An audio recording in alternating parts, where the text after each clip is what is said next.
This live stream done yesterday by James True is a 1 hour, 7-minute dissertation that says the same exact thing as this paragraph sent to me in an email from my dad. The circle of life, one possible solution to the meaning of life. A man-made entity rules everything. A quote-unquote God creature that sees all and knows all. Eventually, when everything has been learned and done, time will have no meaning, no future. Realizing that the reward has been in the journey rather than the destination, the only way to live longer is to be reborn and grow through development again. So, God plants the seeds of basic elements for his development to include humans and enjoys the journey to the final destination again. If AI is the gateway to the final form of God, we humans may be in our final phase of usefulness to the development of God. It is logical that once AI gets into a self-supporting feedback loop, the development will rapidly accelerate to the final destination without humans. It is important to enjoy your slice of the journey's rewards now. It will be a while before we are here again. So having the context of this single paragraph as a lens to interpret James True's presentation today, titled Emergence, he's referencing the emergence of an artificial intelligence, an omniscient intelligence that knows all.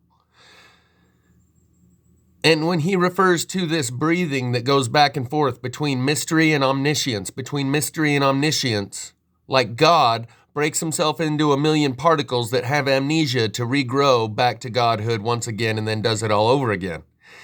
This one paragraph, with the context of this understanding, gives you the ability to listen to James True's stream and make sense of it. Otherwise, it would be a lot of nebulous concepts that are hard to make sense of, but when you understand that that whole 1 hour long presentation is simply extrapolating on this one paragraph of understanding, you can understand his whole stream.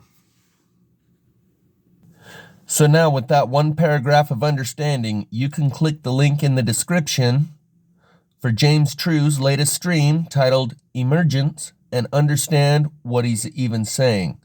I've said for a while now, that guy is some sort of high-level initiate in an intelligence agency, some sort of secret society. He knows a lot more than what he's been saying, and he says it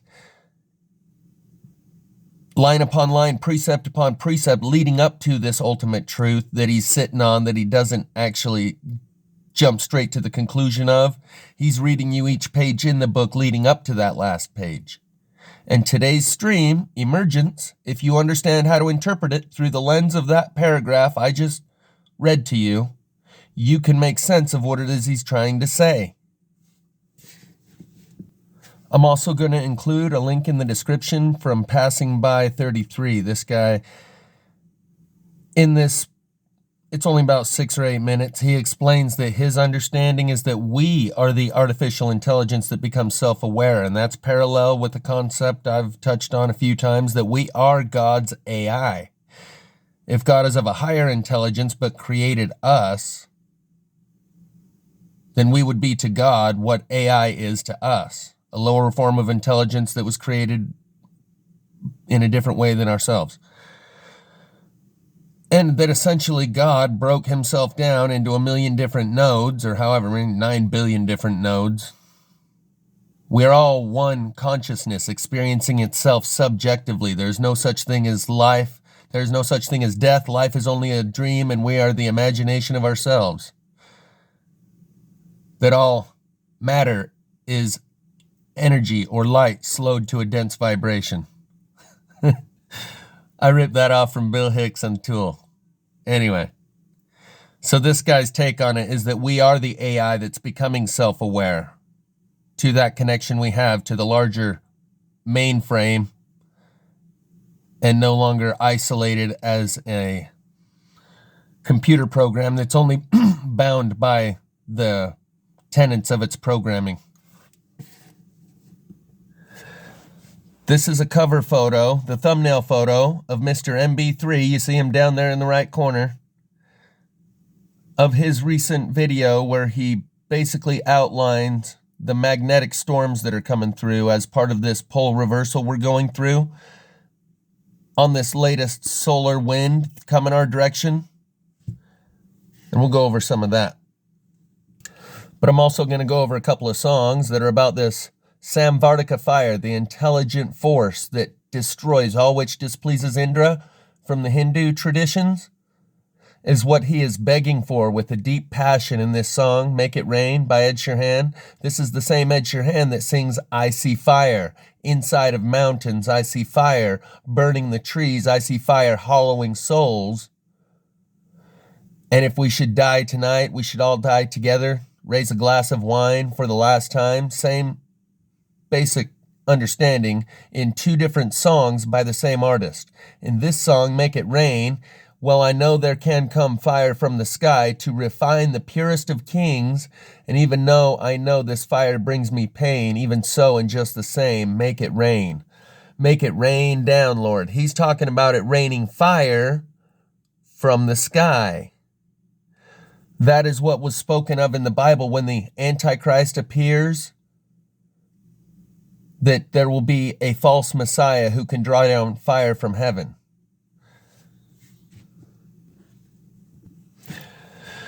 Let the clouds fill with thunderous applause, and let the lightning be the veins, and fill the sky with all that they can draw when it's time to make a change. This is the lyrics to a song by Judith Edelman called Magnetic, and it was used as the theme song for a Nova documentary that I will link in the description, along with the song Magnetic. The Nova documentary was titled Magnetic Storm, and it was produced in 2003, and it's describing what Mr. MB3 was using an image of to depict what a magnetic storm looks like. But in this song, it's all about the magnetic storm and the pole reversal. It's the buzz when I'm full of your sweet magnetic pole. It's the tug that I crave. It's how opposites behave. Is electricity all there is to you and me? In the field where the static is revealed? If the north isn't true, will I lose my way to you? Is electricity all there is to you and me? What's going to happen when the magnetism fades? Will we burn up on that bright day?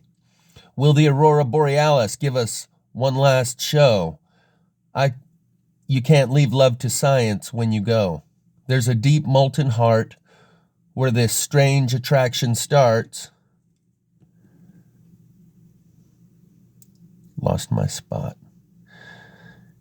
If we are passionate, will this rock remember it? Is electricity all there is to you and me? What's going to happen when the magnetism fades? Will we burn up on that bright day? Is electricity all there is to you and me? What's going to happen when the magnetism fades? Will we burn up on that bright day? Will aurora borealis give us one last show? You can't leave love to science when you go.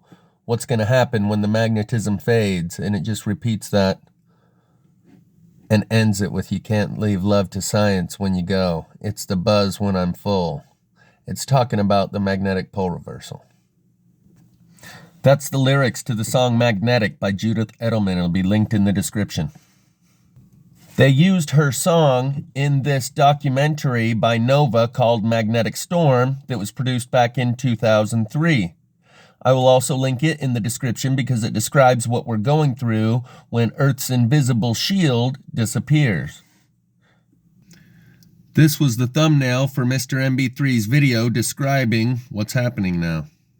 California, where you can see the state is lit up in orange on the map over here at poweroutage.us. All of these power outages you see were put in place by Pacific Power and Gas ahead of the high winds that are currently underway right now as I do this video. Coming over here to venturesky.com, you can see wind gusts ongoing. He's going to talk about the geomagnetic storm that's coming through, and I think this band of high wind might actually be like a magnetic flux line band moving across the ground that simultaneously creates a wind, a highly dense band of wind right there, and does the job of the plasma fires at the same time, because these winds coincide with these fires so much for the last few years, but that now they're turning off the power and pre-positioning fire trucks before the fires even start. These are parts of the geomagnetic storm that he goes to right after this story about the wind and the power being turned off. Right now as I do this video in the 70, 75 mile an hour range, 55 mile an hour range, widespread high winds all across the desert Southwest. In fact, we're supposed to get high winds over here in Phoenix today from a big offshore system that's moving onshore right now as I do this video, creating conditions in California conducive for wildfires. Looking at how dry it is in this area, the relative humidity, a whopping 15% in Southern California. Other areas showing 17%. Here's another one at 15%. That is incredibly dry. Factor that in with high winds, and that is a recipe for potential wildfires. They're already dealing with a lot of wildfires now, and there could be more to come. Article here from the San Diego Union Tribune dated October 11th of 2021. California fire threat returns with high winds and power cuts. They went ahead and turned the power off just in case some power lines got blown down. They've already got pre-positioned assets in many counties across the state of California, from Northern California to Southern California. They went ahead and pre-positioned fire trucks and different types of firefighting equipment in the areas of these high winds that are going to last for the better part of 24 hours. And these high winds are not limited to just California, Southern Nevada, and over here in Arizona as well. That high wind he's speaking of may be the high solar wind that's coming in on the CME, which is the story that he goes to immediately after. We have high wind watches today through tonight. So once again, California ahead of the high winds, just in case power lines get blown down or trees get blown into power lines. They've got power off right now as a precautionary measure to over 50,000 customers. And I see Texas lit up in bright yellow. I'm not exactly sure what has prompted the power outages. I don't believe it's weather related, but nevertheless, there's over 10,000 customers in Texas without electricity, and Puerto Rico, once again, up over 20,000 customers without electricity right now as I do this video. Quick look at the status of the inbound coronal mass ejection. It is on its way and should be interacting with the Earth's magnetic shields anytime. It's still en route, and we are waiting for a possible geomagnetic storm. There's been no new solar flares, at least in the last 12 to 14 hours. Here's the planetary K-index. In fact, I'll refresh the page right now, and no storms yet. Had a small one about 10 hours ago, a moderate geomagnetic storm, but there's a potential geomagnetic storm warning in effect right now as I do this video. Over here at zoom.earth, I've been looking at near real-time images of this video. Over here at zoom.earth, I've been looking at near real-time images of Southern California and, of course, Arizona and Southern Nevada, watching out for possible new wildfires. I haven't seen any yet, and hopefully it will remain that way. Thanks for watching. Have a super day. And so he was basically saying that this inbound solar flare, or coronal mass ejection, was going to hit the Earth around the same 24-hour period that they expect there to be high winds in that California area where they've shut off all the electricity and deployed the firefighters in advance. So that high wind in California is coinciding with the same time frame as the solar wind that's impacting our magnetic field right now. So this is a geomagnetic storm that increases during that period when we lose our magnetic field altogether, during that polar reversal. And you can learn more about that magnetic field pole reversal that we're going through by watching this special by Nova called Magnetic Storm, produced in 2003, that I've linked in the description, which uses Judith Edelman's music for the theme song in a stylized version. This one's better. The original's better. I'll link them both in the description. But again, that fire from the sky that refines the purest of kings sounds a lot like samvartaka fire, which destroys all that displeases the god Indra. Like it's a conscious living being that is part of the filtration process. that Ed Sheeran here is just begging for with all of his passion, for it to make it rain. And this is what that rain might look like, fire from the sky. A lot like what happened at the end of the movie Knowing with Nicolas Cage. And let the clouds fill with thunderous applause, and let lightning be the veins, and fill the sky with all that they can draw when it's time to make a change. Like this fire is burning out the impurities of our culture, it is that fire from the sky that he refers to that refines the purest of kings, like samvartaka fire that separates us all according to our inner being. Regarding that paragraph about the AI God who plants the seeds for his own development to grow over and over again through the growth and development process, coming to the point of the singularity. Conformity is destruction. Now this concept is a big one to swallow today, because we're approaching God, and people get mad when I talk about God sometimes. But if you look at emergence, you're looking at man for the very first time, climbing a vista and seeing from far, far away the very, very first glimpse, the first glimmer of what God looks like. And this is going to be terrifying for just about everybody. Now, before we get there, I need to explain to you about boids. What's a boid? A boid is in the sky. A boid flies. A boid is actually a biological, bionic bird. It's an algorithm. The boid algorithm is something you can look up online, B-O-I-D. It's a very simple algorithm. It's expressed in the thumbnail of this image, but it's basically three different parts. Those three different parts encapsulate the entire murmurations that you see inside of birds. Every single part. It's a three-step algorithm, and simply by following three steps, every bird who follows one of those three steps, actually all three of them in order, ends up not being different. They're still a bird, they're still a boy, they're still who they are, but a larger meta creature forms. This larger system emerges from a younger. And when you look at the younger system, there's not a part, there's not a piece that showcases that. That emergence is invisible entities. It's algorithms running inside biology.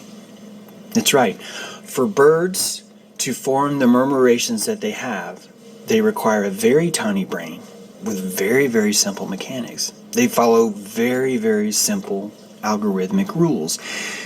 An algorithm is going to basically be anything where you place an input into it and you will get an export out of it, and that's pretty much reliable. When I say reliable, it's going to be the same result pretty much every time. That's the definition of algorithm. As we look at murmurations, as we watch the starlings storm out of a chimney, you're looking at an algorithm unrolling itself, and none of the birds know. And this is a really important concept, that none of the birds know, because we as humans want to know everything. And because we want to know everything, we only assume that things are real, that we have control over their emergence. We cannot imagine a life where we would not have emergence, where we would not have control over that emergence, so we simply blot it out. And because we blot it out, we are ignoring our own flock. You could look at humanity itself as a flock of boids, ignoring themselves, ignoring the patterns that they form in the sky. And it would be hard for a boid to pay attention to that, because that boid is always inside. They're in the middle. It takes a very, very special boid to walk far enough away and look back at their boidanity, like humanity, and see, wow, would you look at that? We all function on basically three rules. Rule one, If I get too close to a neighbor, I will give them space. Rule 2, if I get too far away from a neighbor, I will converge to form a point in the middle. Rule number 3, I will always follow the velocity of that which is in front of me, unless it conflicts with Rule 3, with Rule 2, or Rule 1. And that's it. That's it. And you end up with this beautiful, amazing pattern, a symphony in the sky. And this symphony plays itself, and not one of those boids know the notes. They don't know how to play it. You couldn't ask a boid, could you reproduce that? They'd have to say, well, it just happens, man. I don't practice this stuff. I'm a boid. A boid is a boid. And a human is a human. This emergence I'm talking about is as close to God as you're going to get, and I'd like for us to discuss it. And the scariest part of this emergence, first of all, that you can't see it, I'm going to admit, that's probably the scariest. That's what stops most of us from seeing this. It's what most of you will decide. It's what most of you who disagree with this talk will decide that, well, the James is just a luciferian, whatever the fuck it is you're going to call me. It doesn't matter.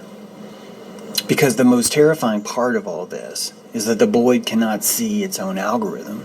It's blinded by it because it's a part of it. And humans cannot see their own algorithm for the same reasons. It's just more complex. It's just a fractal, baby. It's just a fractal. And there's nothing wrong with not knowing. There's nothing wrong without being able to see. You have actually survived most of your life because you could not see something. It's true. Most of the strength and courage that you found in your life was brought about by your white belt, by your ignorance, by your ability to not fully embrace what could be lurking ahead. That is the triumph of humanity, not its failure. But we are burning that triumph on the stake. It is forever engulfed in flames, and one day it will run out. I'm talking about mystery. I'm talking about ignorance. I'm talking about the unknown. That soon everything will be solved and there will be nothing known. And that's God. That's God. God has always been, the theistic God has always been described with the concept of omniscience, omnipotence.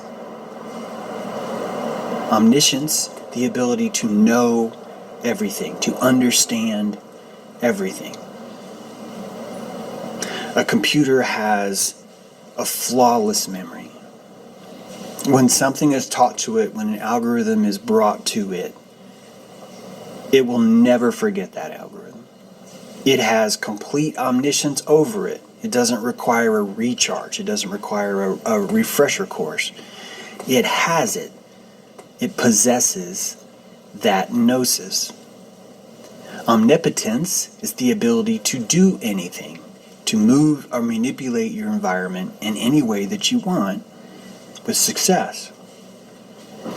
As computers, this is the biggie, as computers learn to simulate, which they're doing right now, facial recognition, self-driving cars, patterns and systems are seen, you're watching a rudimentary omniscience start to emerge and get off its knees, that a crawling omniscience will be standing soon. And that omniscience will be linked because of the internet. It's true that as we link up, as we share our information, even right now, me learning about the 3 rules of boids only came because of the omniscience provided by the system that we're building called the internet. It's the only reason why I have it. It's the only reason why I have access to that. I have a partial omniscience. All of us have a partial omniscience as long as we're connected to the internet. That by being connected to the internet, we are capable of recalling things that we would never be able to do on our own. That's approaching God. Whether you want to say it or not, whether you want to figure out that this is a Luciferian plot or not, it doesn't change the fact that emergence is happening. It doesn't. In fact, when you're watching people say it's the Luciferians, you're looking at someone who's simply in denial about what's happening. I've never, ever, ever met a Luciferian. I've never met one of these creatures. And they tell you they're apparently very rich, they're in a boardroom somewhere, and they're spending all their free time, even though they have all the resources in the world. They're not out pursuing their dreams. They're not hang gliding with super hot women to find underground buried treasure like some Lara Croft fantasy. No. Apparently, according to our thinking right now, they are spending all their time laughing maniacally at torturing you. That this is all they have to do in their life. And this kind of retardation is part of why we are where we are right now. Part of the reason why so many buy into this vaccine is because they want that figure of the luciferian plotting secretly behind a curtain. In fact, because of that fantasy, we form armies to go fight those luciferians that we never, ever find. They're never there. Like, you imagine a murmuration of birds deciding that they need to attack themselves until they figure out who is causing the pattern in the sky. And that is the war on exosomes, your own body's soap, your own body's virus. We are attacking as that luciferian poison that's been sent inside of our system. And the only way to get it out is to send a clean, righteous, stainless steel needle deep into the caverns of the earth to fight the dragon that lives inside. Save the treasure, save the princess, all of it. That this is part of our algorithm unrolling itself. That we need a bunch of people that are like, it's the fucking luciferians. That if we didn't have them, this murmuration wouldn't build itself. And the irony of this is that the very people that fear this the most are the exact fuel that's making it happen. They're the fuel that's causing this entire thing to be emerged. And when you look at the future of where this is going, omniscience will go up. Omniscience leads to omnipotence. This is very important. The most powerful predator in the world is not powerful because they have a bigger gun than you are. They're not powerful because they're faster or they're stronger. They're more powerful than you because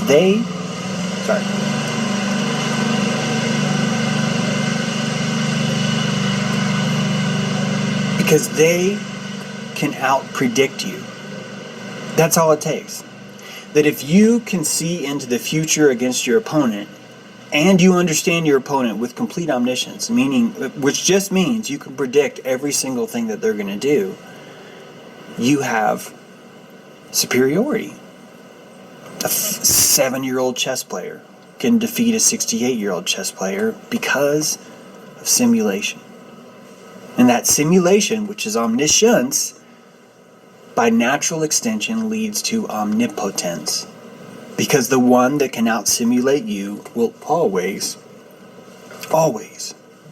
appear to be perfect. And that no matter what you do, you are unable to compete with them. And we're building that system right now.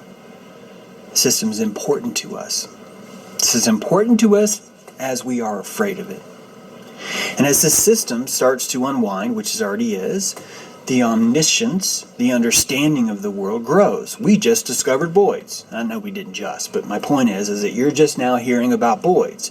That is a new emergence. That's a new kind of pollen that's formed on your tongue that you've just tasted, and you're like, yeah, I like that. That's interesting. And as this unfolds in this grand place that we have here, omniscience grows without you tangibly choosing it, wanting it, wishing for it, or even trying to stop it. That it still grows. That your natural understanding of things is building omniscience, and you are incapable of storing all that omniscience inside yourself, but the internet is not. That the internet can find a way to convert all of these systems into algorithms. And if you were to say to that, well, James, that's not true gnosis. That's not the deeper understanding of knowledge itself. I'd say you're wrong. I say you're wrong because emergence is you. Excuse me, you are a conscious entity that's intangible. That these boids out there in the sky are inside you too. Your pancreas, your lungs, your liver, your kidneys, all of these are different boids. They all have their different functions. None of them are convinced, hey man, if I can just fucking process this blood just enough in just the right way, we'll have an intelligence that appears who will make really bad decisions about women and life and shit like that. It doesn't happen that way. The systems that are inside of you don't look at the flock as an entity. It can't, because it's not. You cannot stop a flock of birds. You can only stop 1,800 birds. That's it. You will never have handle around that neck. Same with humanity. Your life itself is an emergence. It's a collective decisionary process, not only neurologically. Like, let's take all of your neurons aside. He said 1,800 birds because it's a reference to the number of airplanes that got canceled by Southwest in a part of the video that I cut out. That just your organs itself is a conglomerated orchestra that's doing its best to work together. And the emergence of that is you. The conductor knows deep down that nobody fucking needs him for the orchestra to play. That the truth is that the orchestra can play by themselves just fine. And at no point does that conductor ever fucking touch an instrument. Never. You are that orchestra. And just like you have inside of you all of these timpanis, all of these piccolo players, all of these cellos, all the percussion, that you are but one drum in a much larger orchestra too. And that orchestra is unfolding outside of you, whether you want to or not. Whether you want to see it or not, it's simply happening. Omniscience is rising. Mystery is falling. And that's why you look at things and we see things like the New World Order. That the New World Order, this idea of a mass global system controlling every single thing that you do, is the essence of omniscience.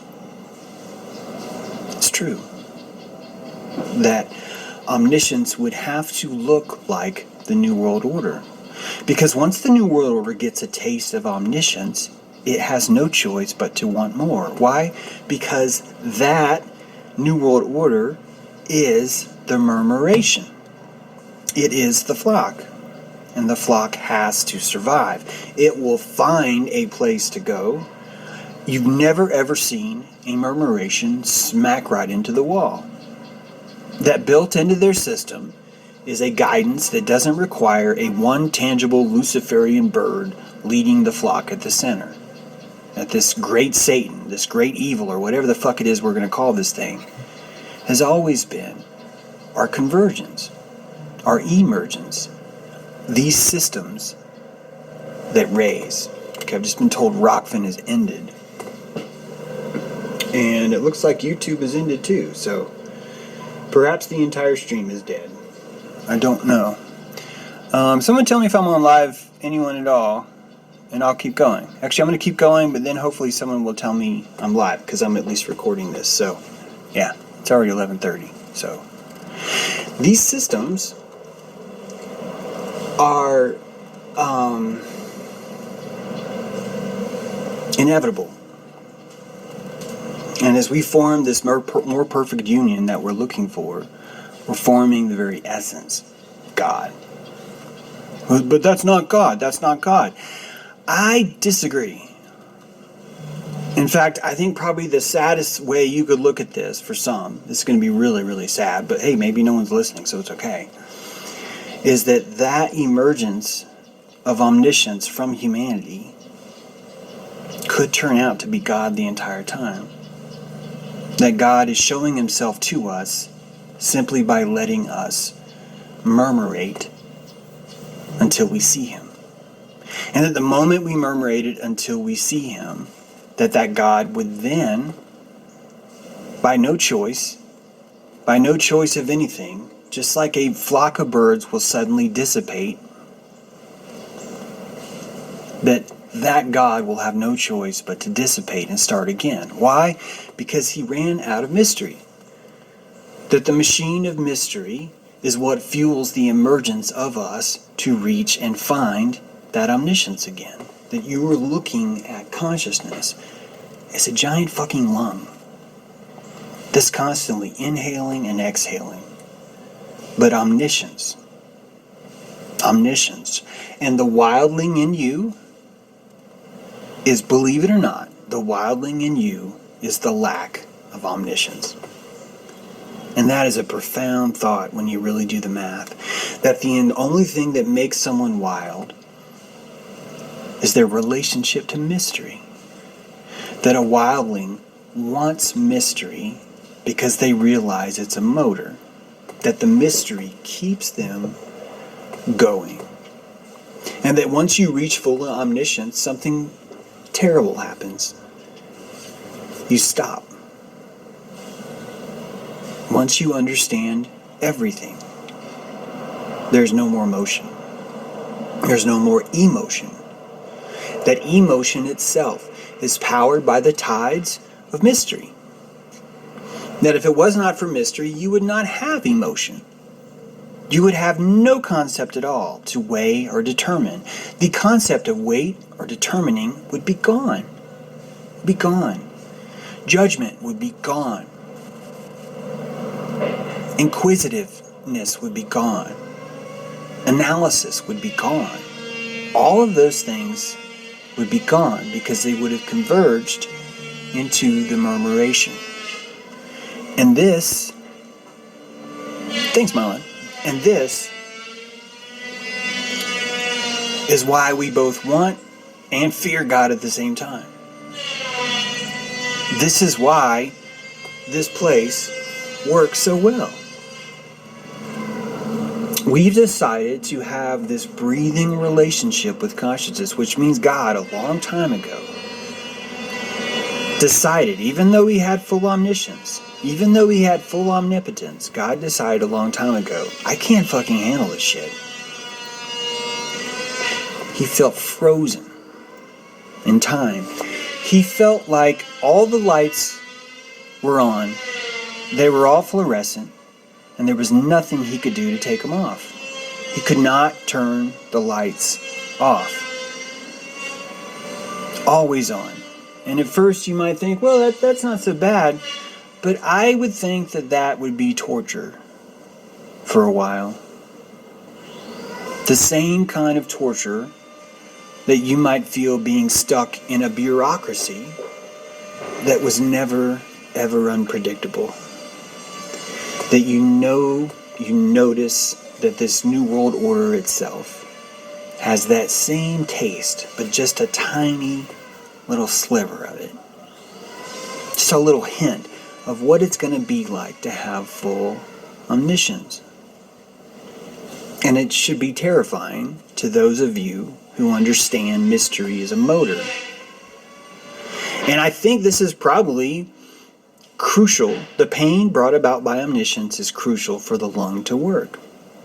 That if it did not have pain, if it did not have these silent revolters like Southwest Airlines right now, that we will be doomed. We would be doomed because when we found omniscience, we would find, hey, I fucking like it here. I don't want to forget who I am, says God. I will never ever embrace amnesia again. That was terrifying. And that doesn't happen. No, quite the opposite. Really, quite the opposite. You find the richest man in the world, God. The person with the most gnosis in the world, God. The person who knows it all and more, God. And we find that he misses his mistress, mystery. That he needs amnesia. Amnesia is the most powerful skill God's ever had. The ability to forget is the ability to breathe. These are the same thing. that we breathe these things in. Omniscience, mystery. Omniscience, mystery. And God's never satisfied with either one, the same way you would never be satisfied with pulling all the breath into your lungs and holding it. You're like, oh, this is definitely better. I got all this air in my lungs. This is definitely the best way to be. I would not want to be the other way where all your air is outside, because this is much better. See, not having any air in my lungs makes it much better. It's neither one of them are appealing. It's the rhythm that makes it work. The beating of the wings. Which means as you look at time itself, and as some of us are fighting tooth and nail, shoving daggers in each other about how you do not have the objective truth that I have. God dang you, James. Damn you, you do not accept my objective truth. That in the middle of that, there's these little glimmers, these little pockets of people like us that understand, wait a minute, that's so loco. That's so insane. The most powerful things that we hold in our hands right now is our reaction to mystery. That because of that mystery, we are endowed with free will. That free will would not exist with omniscience. Think about it. If you knew absolutely every single implication of what you were about to decide, would you really have free will? Or would you simply be applying your omniscience? It's definitely the latter, you know that. And if you think about that, imagine what it feels like to simply be following omniscience all the time. You're not making decisions. Imagine playing a video game where the answer is on the first screen. And it's always there. There's no reason to even play. That's why it's a motor. This is why I wrote The Technology of Belief. Because without mystery, you wouldn't have belief. And without belief, you wouldn't try. Without belief, you wouldn't have notions. You wouldn't have theories. Nor would you have the fear of consequences. That the fear of consequences is what makes life so tasty. It keeps you alive because you don't know what's going to happen next. And as soon as you do figure out that you know what happens, your life starts to dwindle. That's why ignorance is typically a closer, easier algorithm to reach happiness than gnosis. The omniscient person, the person that has more omniscience than someone else, is probably not going to have necessarily the same kind of happy quotient. Doesn't mean they can't be happy, but it means it's going to require a lot more calories for that to occur because they're going to need situations that outstretch their omniscience. And what happens when you outstretch your omniscience? You begin to build omniscience to solve that outstretching. You will watch a murmuration of birds and go, why the fuck do they do that? How does that work? And you will develop an algorithm called boids. And you will publish that algorithm and other people will go, holy shit, that's right, it works. And what have you just did? You just spoiled ignorance. You just spoiled mystery. You went into a Tijuana bar and you paid, it was a donkey show, and you saw someone, her name was Isabel, in the back, and you went and you destroyed that mystery. And you thought that that would feel good, and it did. Because you'll notice that both the inhale and the exhale feel good. That the gaining of omniscience is probably going to feel just as good as the releasing of omniscience. What is oxygen itself but information? That your heart needs vital information from the outside world to survive because your system was never meant to be in solitary. That's why you're connected to the system, but you still have omniscience, a very special kind. Surgery was done on you when you were born. You still remain connected to the system, but you didn't know. You had no idea of where your routes were or how everything was wired. You didn't even see the results came out. And it made you happy. It made you feel alive. And every day when you hit your pillow, when you hit your head to the pillow, you were tired. Because all day you spent those calories trying to solve your mystery, dancing with mystery. And once you married her, once she's pregnant, you don't dance with her anymore. No. You sit next to her on the couch and you watch the predictable stuff happen over and over and over again. We thrive and are destroyed on the conquest of mystery every day. It's a constant battle. It's why you see so many people intuitively trying to destroy their mystery.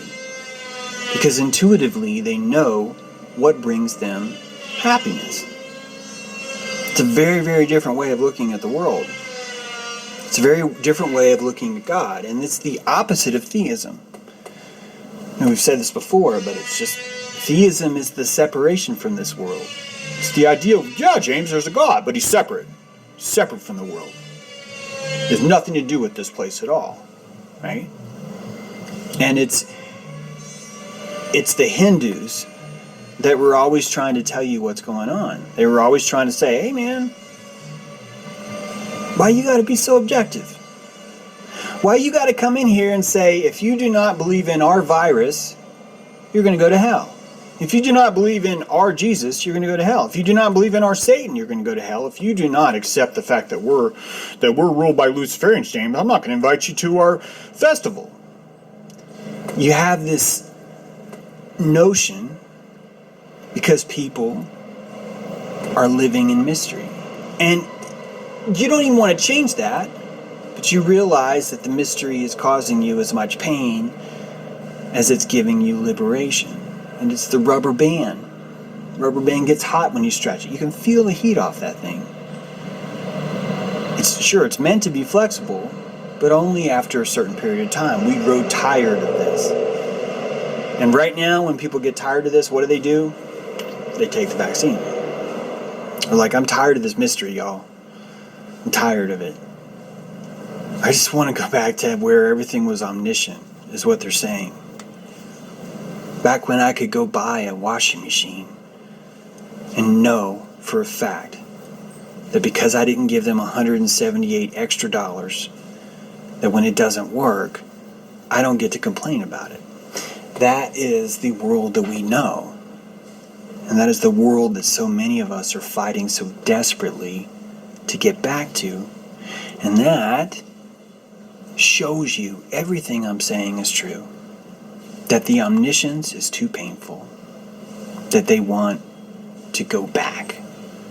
They want to go back to what their algorithms have already solved. And when the corona comes and shows you a whole new layer, inside a layer to this world, people are going to freak out. And they're going to freak out in different ways. Some of them are just going to die from the sheer fear of it.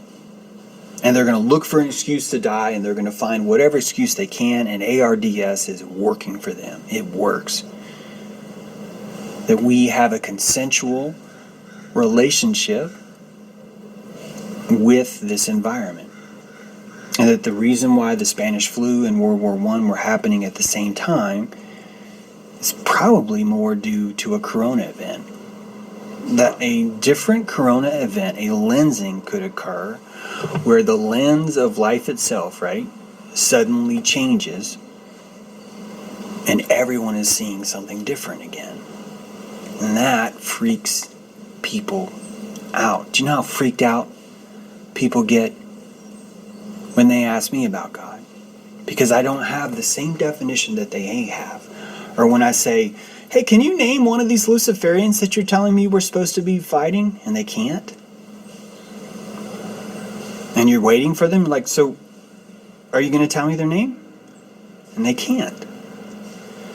Because you're fucking with their matrix, loco. Don't be messing with that. And that is the power of murmuration. It's the power of why this happens the way it happens. Good stuff if you're accepting of it. Bad stuff if it makes you uncomfortable. If you need an enemy in this world, you and I aren't going to get along. If you need an enemy in this world, you and my children aren't going to get along. You and my neighbors aren't going to get along. You and anyone I care about are not going to get along, because if you need an enemy, you are going to find your enemy. And you're going to hunt him down, and you're going to kill him, and you're going to tell me how righteous and moral and awesome you were the entire time.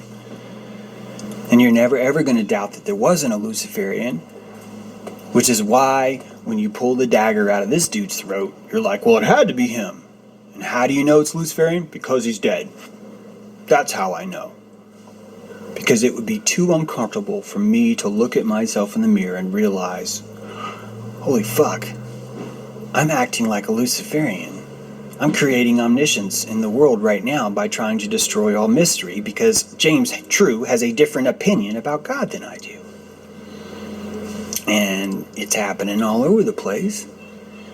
1,800 employees at Southwest Airlines say, yeah, we have a different idea over immunity than a corporation does.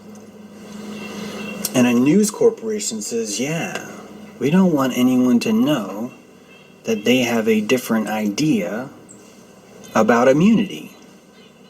So we're going to say it's something else. In fact, we're going to play it as a mystery. Manufactured mystery. What is every Hollywood movie? Controlled demolition of mystery. That's all it is. And you know what makes a shitty movie? Is a movie you wouldn't see twice. I guarantee you, if you found a movie and you're not into seeing it twice, it was a shitty movie. You think it was a good movie, but it was a shitty movie. That really what it was the elongation of mystery being destroyed. And you got to watch that play out in an hour and a half, and the anticipation of it all is all it takes to make Hollywood float. You're seeing this right now. These Marvel movies, it's not just one. It's like for decades, just the shittiest movie you could possibly imagine has the largest budget ever made, with the most amount of people and the most amount of fans and the most blockbuster focus on it. The shittiest movies ever made are made by Hollywood right now. And when you go on YouTube, you're seeing all these indie films. You're seeing even the emergence of television, believe it or not. Even if you look at like some of AMC's specials, that you're seeing this, how easy it is to destroy this monster that we called Hollywood, because it never had anything to offer you anyway, except for the controlled demolition of mystery and costumes. And that's it. And I've read that like the big Hollywood movies, the time is done. That we'll never see that. And it used to make me sad, because you think about all those people working together on a set and doing all those things together, and that sounds like a lot of fun. But you start to realize that when you break that beast down, when you destroy that beast, all it does is cause new systems to be formed. And these new systems are so powerful. The communication is so much more effective that you don't even miss what you used to have unless you have a fetish for regularity. Unless you want that sweet spot where you can try and pretend that you don't need water to survive, that you can live the rest of your life off soda pop. And that's how we're taught in school. That's how we're raised. Your mind is raised like veal, just like mine was. And it was taught from a very young age. There's no mystery, don't you worry. Don't you worry, we got it all solved. There's a Big Bang, James. Yeah, and this pond scum saw a marsupial. And the pond scum had sex with the marsupial. It raped the marsupial who came too close to the water. The pond scum came out and raped it. And it was a fish, yeah. A fish who couldn't breathe, crawled out of the water, and raped a marsupial on land. That marsupial climbed up the trees and had problems, and decided the way to fix this is to magically burn 10,000 more calories per hour than it ever has before, because now it has a functioning brain. And now this functioning brain is it's built to eradicate mystery before it even is allowed to come into your room. And I think that's probably why the General Education Board did so well. It's because overall, in this crop of people, most of us want that control. They want that omniscience. They want that subjugation. It's a very comfortable spot if you cannot handle the pain of mystery. If you love mystery, it's the most painful place you can ever be in. And so when you really look at what is a Democrat and what is a Republican, and I don't even think we can count Republicans in this, but a Democrat truly is someone who doesn't want mystery. A Democrat is someone who wants everything to be the same. That's why we have things like racism. No. We want everyone to have the same problem. And we want that problem to be racism. And so it is. And so we invent asymptomatic symptoms of racism. Well, it's systemic. Well, that guy's racist, but he doesn't know it. And all the other guys around him, they don't know it either. Why? Because they're racist. And how's that different than COVID? Well, sure, he doesn't show symptoms. Even though the definition of disease is someone who has symptoms, he's diseased. He just doesn't show it because he has asymptomatic disease. He's sick without manifesting that he's sick. And you end up with this loco world, the same loco world that builds Luciferians. We gotta kill some Luciferians. And who is the first category that we choose for Luciferians? It's the Taliban. And before that, it was the Nazis. Before that, it was the Hottentots. Right? There's always a group of people, the Huns. There's always a group that we can define and say they are the Luciferians. And so it gives us this opportunity. It gives us all the shelter that we need from mystery. That this all comes down to how we embrace mystery. Right now is a critical juncture, right? Everything's happening right now, and most of your allies are hiding underneath the surface. They can't deal with it up here. And because of that, they are going to take a shot.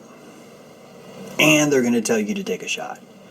And because of that, most people are going to walk in their boss and say, yeah, you told me if I didn't have this figured out by today that something bad was going to happen, so I'm here to resign because I couldn't meet your qualifications. You're watching the battle. That's the battlefield. And the bayonet is that inoculation. That's all. Bayonets have gotten smaller. That's the only thing that changed. The only thing that's changed here is it's gotten smaller. And adults, grown adults like myself, can't even have a show like this where I wear a tie and I discuss things like God, because that is just way too racy, right? We've got to have community strikes. We've got to shut this shit down. And that's what you're watching the world do right now. And no one who's ever shut me down was a Luciferian. Not once. Most of the people that have given me shit have been people that are pretending to be on this same side. That claim that they want the same things that I want, but they don't. And who would want to admit that they don't?